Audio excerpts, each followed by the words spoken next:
কৃষ্ণ শ্ৰদ্ধেয় মোৰ বৈকুণ্ঠপুৰী পৰম বৈষ্ণৱ বাপ বান্ধৱ আই মাতৃ সমস্ত আৰু লগতে মোৰ যুৱ বন্ধু বান্ধৱ যুৱক যুৱতী আইসকল প্ৰথমে মোৰ সেৱা গ্ৰহণ কৰিব। আজি আমি ৰামায়ণ কেনেকৈ ৰচনা হ'ল অৰ্থাৎ বাল্মীকিয়ে ৰামায়ণ কেনেকৈ ৰচনা কৰিল সেই ৰচনা আঁৰৰ যি মূল কাহিনী সেই কাহিনী ভাগ ব্যাখ্যা কৰিব লৈছোঁ। সাধুকথা বা গল্প আকাৰে আমি এইখিনি ব্যাখ্যা কৰিম। গতিকে ইয়াকে আপোনালোকে নিজৰ সংগী বুলি যেন ক্ষমা দয়া কৰি ভুলবোৰ শুধৰাই দিয়ে তাকে আজি সেৱা জনালোঁ। কৃষ্ণ। অতি পুৰণি কালৰ কথা, আজিৰ পৰা শ বছৰ আগত চ্যৱন নামেৰে এজন মুনি আছিল আৰু তেওঁ একমাত্ৰ পুত্ৰৰ নাম আছিল ৰত্নাকৰ। কিন্তু সেই ৰত্নাকৰে কি হ'ল, ডাঙৰ হৈ অহাৰ লগে লগে পিতৃৰ পদ অনুসৰণ নকৰিলে। পিতৃ আছিল এজন বেদ শাস্ত্ৰজ্ঞ জ্ঞানী গুণী পণ্ডিত, কিন্তু সেই ৰত্নাকৰে কি কৰিলে, বৰং সেই পদবোৰ অনুসৰণ নকৰি দিনক দিনে উদণ্ড হৈ পৰিল। আৰু তেনেকৈ কৰোঁতে কৰোঁতে তেওঁ আজি কালি কৰোঁতে কি হৈছে, বছৰ বাগৰি গৈছে, বয়স বাঢ়িছে, ডাঙৰ হৈছে। এটা সময়ত জীৱিকাৰ উপায় হিচাপে কি কৰিলে, তেওঁ দস্যু বৃত্তিটোকে বাছি ল'লে। তেওঁ মানে এনেকুৱা হৈ গ'ল যে আজি ইয়াৰ ঘৰত দস্যু কৰিছে, কালি তাক দস্যু কামবিলাক কৰিছে, কালি তাত ডকাইতি কৰিছে। এইবোৰ কৰোঁতে কৰোঁতে তাৰ মানে সেই যি ডকাইতি, চোৰ ডকাইত, লুণ্ঠন, হত্যা, অত্যাচাৰ এইবোৰৰ প্ৰতি খুব বেছি আগ্ৰহ হৈ গ'ল মানে। যাৰ ফলত কি হ'ল, সেইটোক তেওঁ বৃত্তি হিচাপে বাছি লৈ জীৱিকাৰ পথ হিচাপে মানে নিজকে উপায় হিচাপে বাছি ল'লে। আৰু মানুহে কি হ'ল, তাৰ সেই ৰূপবোৰ দেখি, ৰত্নাকৰৰ যি দস্যু অভদ্ৰামী যি ৰূপ, সেই ৰূপবোৰ দেখি দেখি কি হ'লে, এদিন সকলোৱে তাক দস্যু বুলি মাতিব ল'লে। অৰ্থাৎ ৰত্নাকৰৰ পৰা গৈ তেওঁ পিছফালে এটা কি হ'লে, উপাধি লগ খাই গ'লে। যেনেকৈ ধৰক আমাৰ গাঁওবিলাকত যে কিছুমান ল'ৰা আছে, দুষ্ট কৰি ফুৰে, বেয়া কাম কৰি ফুৰে, তেওঁলোকৰ পিছফালে এটা কি দিয়ে, গাঁৱৰ মানুহে লগাই দিয়ে, এই কুকুৰ এফালে আহ, এনেকুৱা কিবা এটা লগাই আৰু যেনে অলপ বেয়া শব্দ এটা কৈ দিয়ে, তেনেকুৱা হ'ল। তাৰপিছত কি হ'ল, তেওঁ প্ৰত্যেক দিনাই ৰাতিপুৱা ঘৰৰ পৰা ওলাই যায় আৰু ওলাই গৈ নিজৰ নালি বাটত জোপ লৈ ৰৈ থাকে। কিজানি বাটৰুৱা এটা আহিব ইফালেদি, কোনোবাই বজাৰ সমাৰ কৰি যাব, আৰু তেওঁ কি কৰিব, তেওঁ গা বলেৰে একদম টকা পইচা বয় বস্তু কাহিনী সেইবিলাক জীৱিকা নিৰ্বাহ কৰিবলৈ তেওঁ ব্যৱহাৰ কৰিব। ঠিক তেনেকৈ আজি এইটো ৰাস্তাত থাকিলে, কালি সেইটো ৰাস্তাত থাকিলে, তেওঁ 2-3টা ৰাস্তাত মানে জোপ লৈ থাকে। আৰু যিটো ৰাস্তা দি মানুহবিলাকে বেছিকৈ অহা যোৱা কৰে, মানে য'ত বজাৰখন হয় সেইটো ৰেদি সকলোৱে অহা যোৱা কৰে, গতিকে সেই ৰাস্তাটোত তেওঁ একদম স্থায়ী হিচাপে মানে জোপ ল'বলৈ ধৰিলে।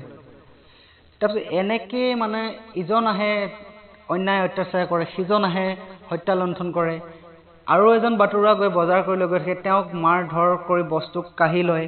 সেইবিলাক লৈ গৈ কি কৰে, তেওঁ ঘৰত পুত্ৰ সন্তান জীয়াৰীক আৰু নিজৰ পৰিবাৰক তেওঁ ভৰণ পোষণ দিয়ে।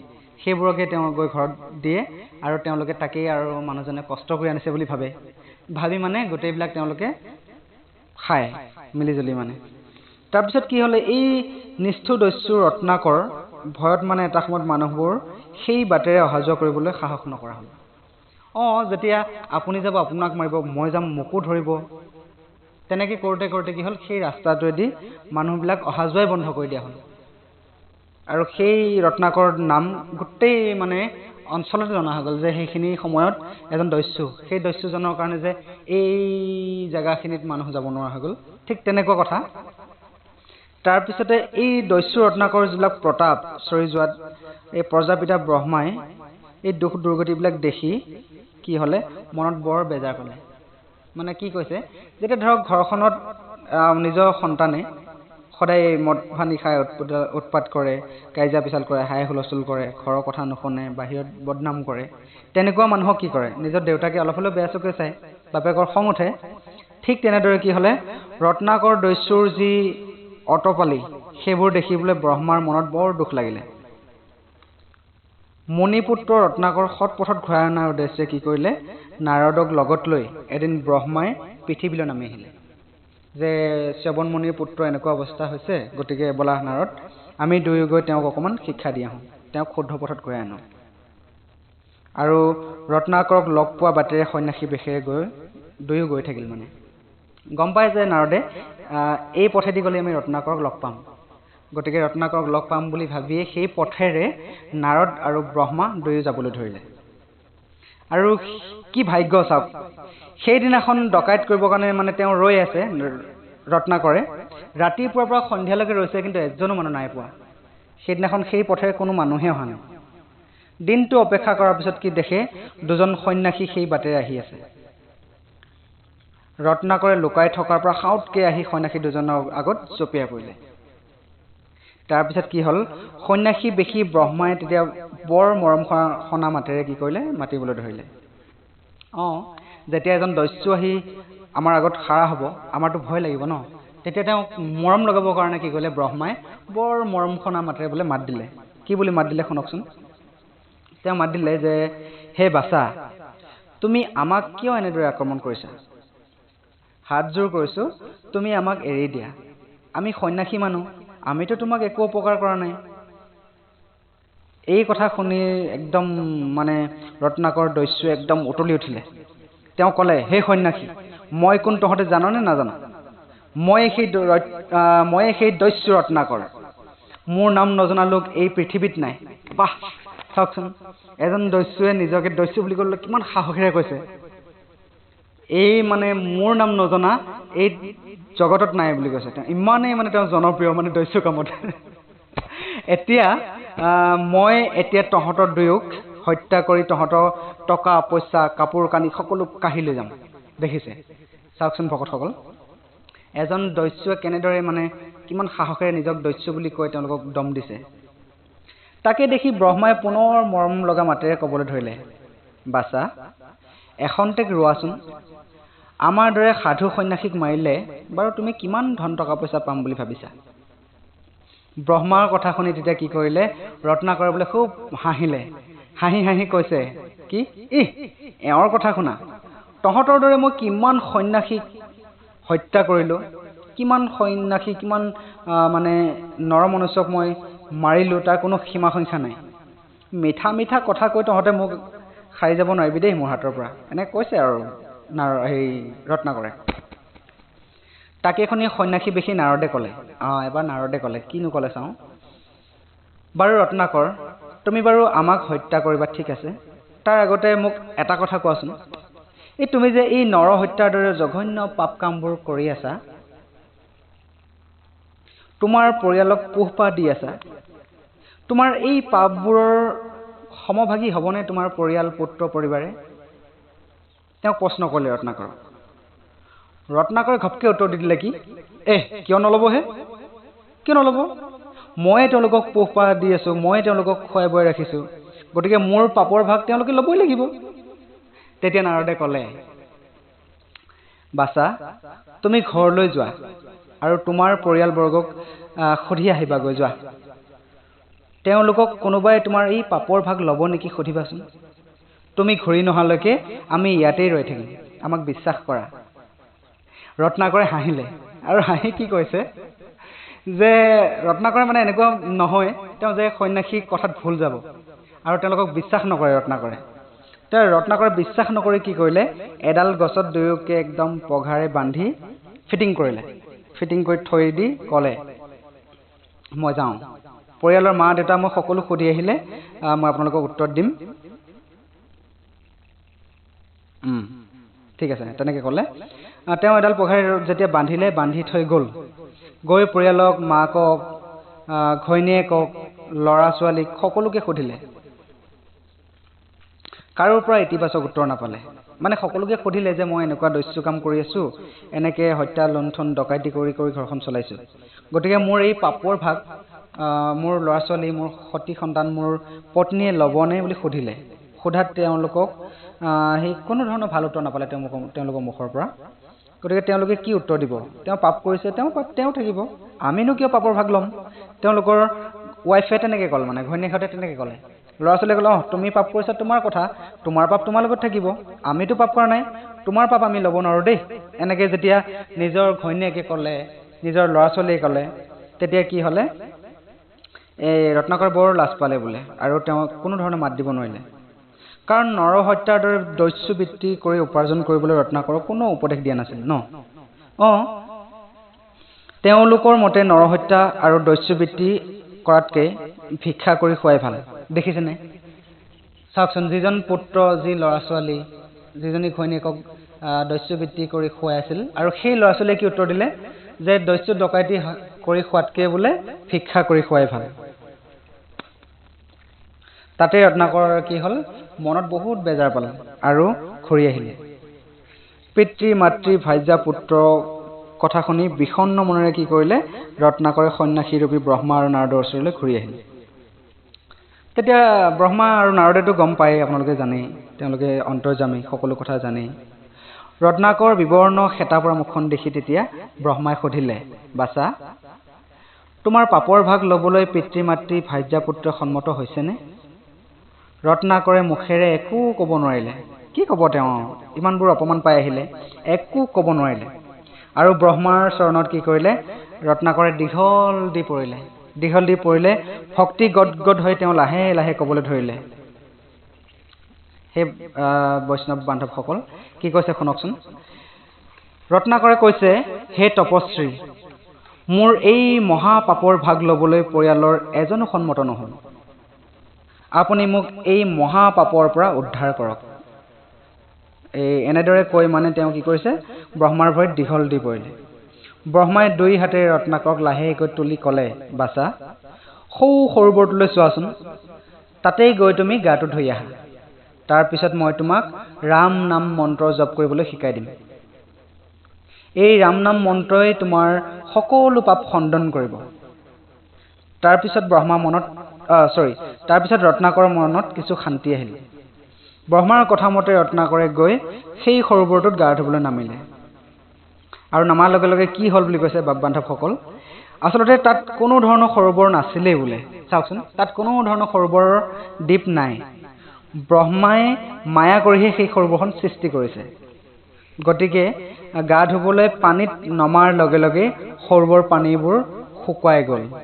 কেনেকৈ শুকাই গ'ল? ব্ৰহ্মাই শুকুৱাই পেলালে, কাৰণ তেওঁ মায়া কৰিহে সেইখন সৃষ্টি কৰিছিলে। তেতিয়া ব্ৰহ্মাই ক'লে, চোৱা ৰত্নাকৰ, দেখিলা, তুমি অলেখ নৰহত্যা মহাপাপ কৰিছা। এইবোৰত লিপ্ত হৈ থকাৰ বাবে তোমাক সৰোবৰ পানীকণেও ঘিণ কৰিছে, আৰু সেই পানীকণ বাষ্প হৈ উৰি গ'ল।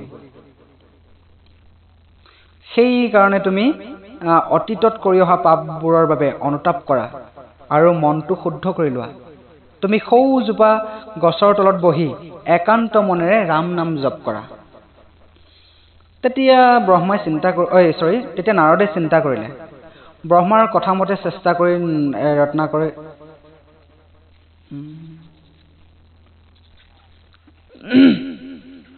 সৌ গছজোপাৰ তলত বহি তুমি একান্ত মনে ৰাম নাম লোৱা, ৰাম নাম জপ কৰা। তেতিয়া ব্ৰহ্মাৰ কথা মতে ৰত্নাকৰ দস্যুৱে চিন্তা কৰিলে আৰু তাকেই কৰিবলৈ চেষ্টা কৰিলে।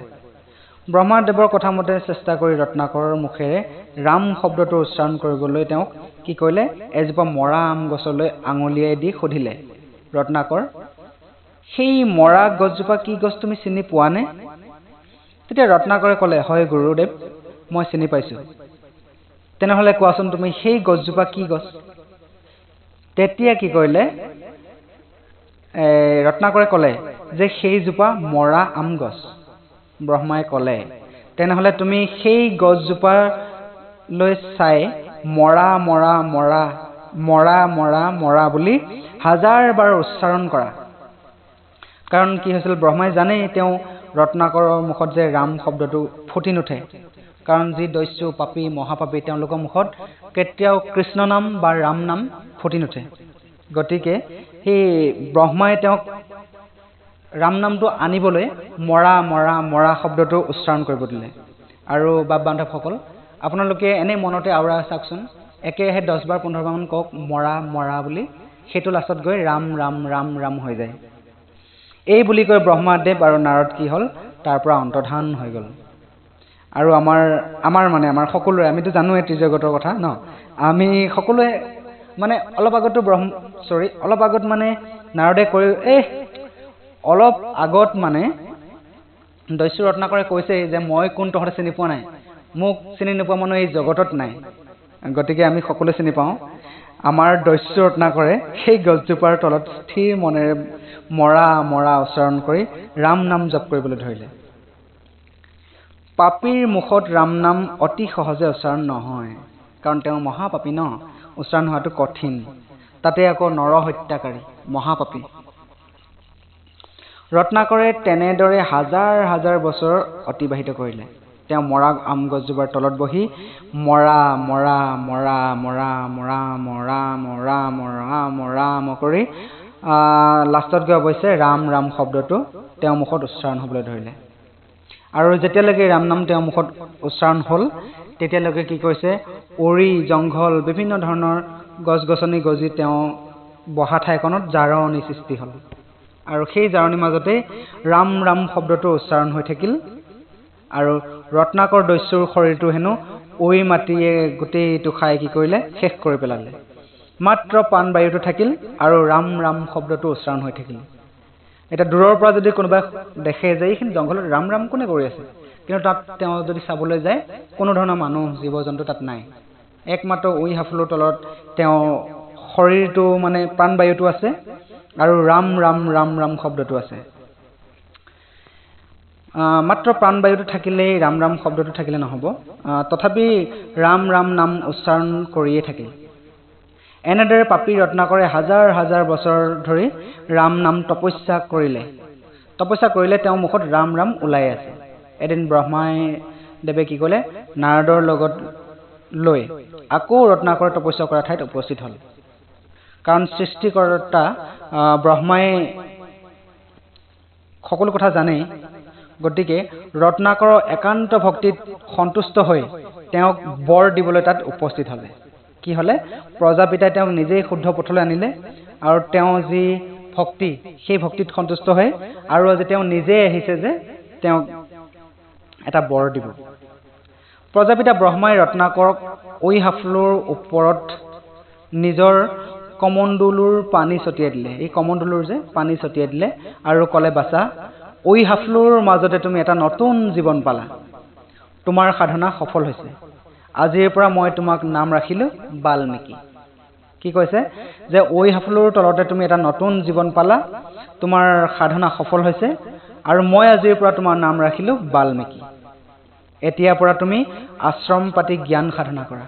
এই বুলি কৈ ব্ৰহ্মা তাৰ পৰা পুনৰ অন্তৰ্ধান হৈ গ'ল যে তুমি এখন আশ্ৰম পাতা, আশ্ৰম পাতি তাত তুমি কি কৰা, জ্ঞান সাধনা কৰা। ব্ৰহ্মাৰ কথা মতে কি কৰিলে, তমসা নদীৰ পাৰত বাল্মীকিয়ে আশ্ৰম পাতিলে। বাল্মীকিয়ে ক'ত আশ্ৰম পাতিলে বুলি কৈছে, তমসা নদীৰ পাৰত। হাজাৰ হাজাৰ বছৰ তপস্যাৰ অন্তত কি হ'লে, সেই ৰত্নাকৰ দস্যুৱে বাল্মীকিৰ মুনি নাম পালে ন। গতিকে তেওঁ শিষ্য হিচাপে এজন ৰাখি লৈছিল তাতে আশ্ৰমত, সেইজনৰ নাম আছিল ভৰদ্বাজ। সেই তমসা নদীৰ পাৰত যি আশ্ৰম পাতিলে, তাত তেওঁ এজন শিষ্য ৰাখি লৈছিল, সেই শিষ্যজনৰ নাম হৈছিলে ভৰদ্বাজ। এতিয়া বাল্মীকিয়ে কি কৰিলে, শিষ্যক ক'লে, মানে ৰত্নাকৰে বাল্মীকি নাম লৈছে যিহেতু, এতিয়া তেওঁ বাল্মীকিয়ে শিষ্যক ক'লে, চোৱা ভৰদ্বাজ, এই তমসা নদীৰ পানী কেনে পবিত্ৰ নিৰ্মল, আহা ইয়াতে দুয়ো স্নান কৰোঁ। আৰু দুয়ো গুৰু শিষ্য গৈ সেই নদীত স্নান কৰিলে। সেই ঠাইতে আকৌ এডাল কপৌ গছত, নৈ পাৰত মানে সেই তমসা নদীৰ পাৰত এডাল গছত দুজনী কপৌ চৰাই পানীত গা ধুই খেলি আছিল। সেই ঠাইতে কি হ'ল, এহাল কপৌ চৰাই নৈৰ পানীত গা ধুই খেলি আছিল। সেই নদীখন যে তপোবন নদীৰ পাৰত এডাল গছত মানে গা পা ধুই দুজনী কপৌ চৰাই খেলি আছিল। চৰাই দুটিয়ে মনৰ আনন্দত এনেদৰে খেলা কৰি আছিল যে তাকে দেখি মণিয়ে লাগি চাই আছিল। তেওঁলোকে মানে ইমান ধুনীয়াকৈ লয় লাখে মানে মৰম চেনেহেৰে কি ধুনীয়াকৈ খেলি আছে। সেই দৃশ্যটো দেখি হেনো বাল্মীকিৰ মনত বৰ ভাল লাগিল আৰু তেওঁ কি কৈছিলে, লাগি চাই আছিল। ঠিক তেনে সময়তে ক'ৰ পৰা জানো এজন ব্যাধ আহিলে বুলি কৈছে। এজন ব্যাধে আহি চৰাই এটাক লক্ষ্য কৰি এডাল কাঁড় মাৰি দিলে আৰু কাঁড়ৰ আঘাতত কি হ'ল, মতা চৰাইটো যন্ত্ৰণাত ছটফটাই শেষত মাটিত পৰি মৃত্যুবৰণ কৰিলে। তাকেই দেখি সেই লগত খেলি থকা মাইকী চৰাইজনী ভয়ত আৰু শোকত কাতৰ হৈ বিননি জুৰিলে। বাপসকল আপোনালোকে ভাবকচোন যিসকলে আপোনালোকে আপোনালোকৰ সংসাৰ জীৱনৰ পৰা যেতিয়া আপোনালোকৰ নিজৰ পৰিবাৰ নাইকিয়া হৈ যাব তেতিয়া কেনেকুৱা হয় সেইটো বাৰু সাংসাৰিক মানুহে বুজি পায় গতিকে ইয়াতো সেই একেটা কথাই কৈছে যে মাইকী চৰাইজনীয়ে ভয়ত কাতৰত শোকত একদম মানে কান্দি পৰিছে তাকে দেখি বাল্মীকিৰ মনত কি হলে একদম হতবাক হল তেওঁ ব্যাধক কলে হেৰা ব্যাধ তুমি এয়া কি কাম কৰিলা তোমাৰ কেতিয়াও মংগল নহব চাওকচোন যিজন একদম মানে দস্যু ৰত্নাকৰ আছিলে সেইজনে এতিয়া এজন ভাল মুনি হয় তেওঁ উল্টাকে বেলেগক মানে জ্ঞান দিব পৰা হৈ গ'ল যে ক'লে হে ব্যাধ তুমি কি কৰিলা তুমি এয়া কি কৰিলা তোমাৰ কেতিয়াও মংগল নহব মতা কপৌটোৰ লোমহৰ্ষ দৃশ্য দেখি মুনিৰ কি হলে শোকৰ অনুভূতিৰে সৃষ্টি কৰিলে